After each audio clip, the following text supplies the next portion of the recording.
Did you ever stop and wonder why there seems to be so many different viable theories for Rey's origin? Why what little evidence we truly have can be construed to point in so many different directions? Now I know what you might be thinking. That's not the case at all. Clearly she's Luke's daughter. The lightsaber did choose her instead of Kylo Ren after all, and we know Kylo is a Skywalker. And just look at Luke's reaction when she shows up at the island. That's the look of a father who hasn't seen his daughter in ages. Or you might be thinking how obvious it was that she's the daughter of Han and Leia. I mean, just look at the way Rey and Leia hug at the end, how they share the pain of losing Han. And speaking of Han, why does the movie cut away just as Maz asks him, who's the girl? And how come the Falcon and Rey both end up on Jakku? Come on.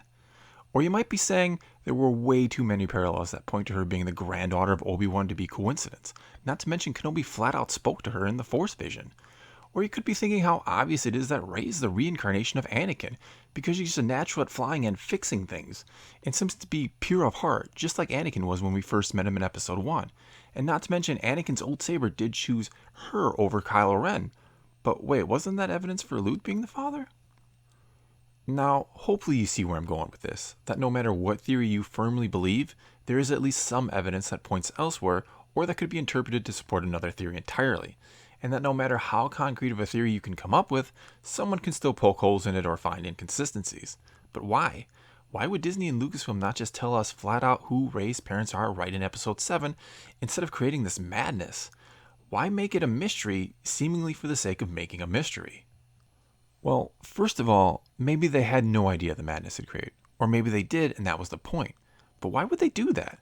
Perhaps, and this would actually be somewhat cool if true, they wanted to gauge the fans and see what they wanted Rey to be before they committed to anything.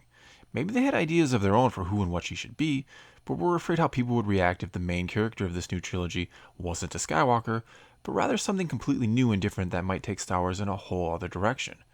It's also entirely possible they themselves had yet to fully decide and wanted to see how fans would react to Rey first, if they even liked her and found her character interesting, and dare I say, worthy of the Skywalker name if that's the direction they wanted to take with her.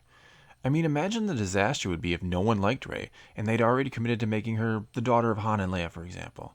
Now you could say, well, they came out and told us right away who Kylo Ren's parents were, but I'd counter by saying they had to, at the very least, introduce one new Skywalker in this first movie, or people would have been furious. Plus, I think they went a somewhat safe route with him by making him obsessed with Darth Vader, an obsession many of us in real life can understand and relate to, I dare say. They also made his character so flawed and with so much room for growth, they can still take him in all sorts of directions. Now, do I have any evidence to back this up, or am I just purely speculating and guessing? Well, actually, I do have some. If you'll recall, they said a while back that they were changing the script of Episode 8 to incorporate more of the new characters because people had taken to them and liked them so much. And maybe that's when they decided, okay, people like Rey, let's make her the daughter of Luke, or of Han and Leia. Or let's take her in that whole new direction we wanted to because people already like her. We don't need to make her related to someone they already know. Let's let Rey be her own new character and start to take Star Wars into the direction we want to take it. And you better believe Disney wants to do that. They want to make Star Wars their own and put their own mark on it early, especially after the prequels turned so many people away from it. However, I will say that if this has been Disney's game plan, it has created a slight problem. The fan base is now pretty decisively split, and a lot of fans are going to be greatly disappointed, if not downright mad, if their theory doesn't pan out to be the right one. And I dare say the most disappointed, not to poke at a still sore wound, are those who love the old EU, now called Legends. For well over 20 years, some of us devoted our time, money, and love to the continuation of the Star Wars saga in the form of countless novels, games, comics, and so on, only to have Disney come in and wash it all away. As far as I can tell, most just want the story of Jason and Jaina Solo to live on in some form in the new canon. And although I don't think that's asking for too much, I fear they may not even get this small reparation because I think Disney's best and safest bet at this point is to make Rey something completely new and different, which I honestly think has been their plan all along. Why do I think that's the safe bet? Well, as I mentioned earlier, I think pretty much everyone liked Rey in The Force Awakens. The fact that people endlessly debate her origin is proof we're at the very least intrigued and want to know more. So I think, and this may sound a bit stupid, I'll admit, their best course of action is to make everyone wrong about her origin so that we can collectively say when it's revealed to us, wow, I never saw that coming. Something that certainly won't be the case if she's a Skywalker, Solo, Kenobi, or so on. And if she is something new, it will keep everyone from griping about how predictable it was, even if you were happy that she turned out to be related to a character we already know. Now you might be thinking, is there even an origin left that someone out there hasn't theorized on? Of course there are, and as I mentioned, I think they had a hesitant plan all along for a cool new backstory for her already mapped out, but wanted to see how people reacted to Rey before unveiling it. Hence, leaving breadcrumbs for different theories in case they had to steer her down a different path because their initial plan wasn't going to work out. Now, just for fun, I'll even give you a theory off the top of my head for her origin. One that obviously won't turn out to be right, but is based off some of the things we've learned recently and the other sources of canon, and one that shows there are a world of possibilities for the explanation of Rey and her powers.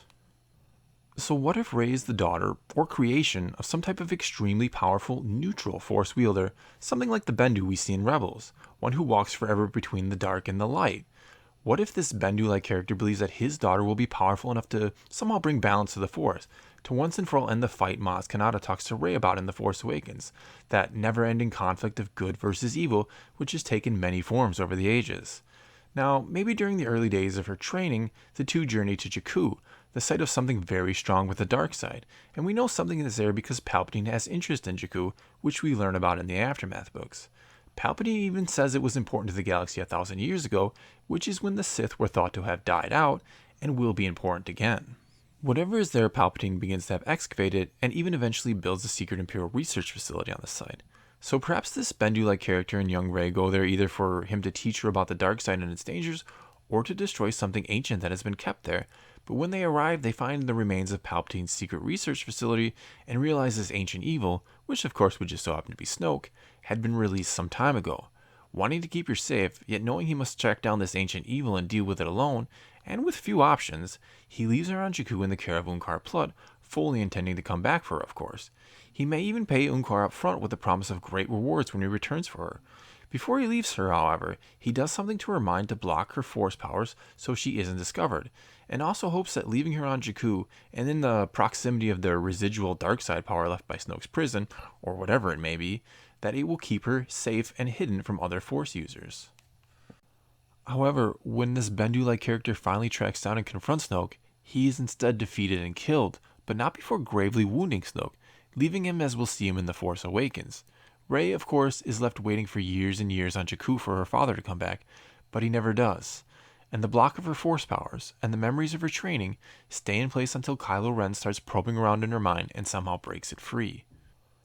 Now, as I said, I know that's a ridiculous and silly theory, and it's dead wrong, but perhaps you can see how much room they have to work with.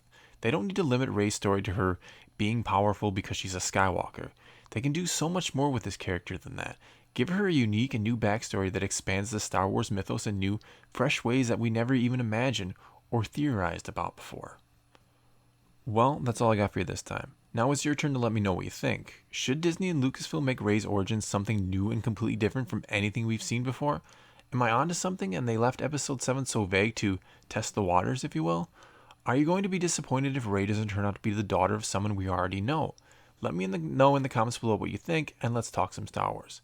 And please subscribe to my channel for more videos like this one, and on all aspects of Star Wars to come. If you are already a subscriber, then thanks for your continued support.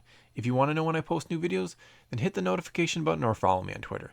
And as always, thanks for watching.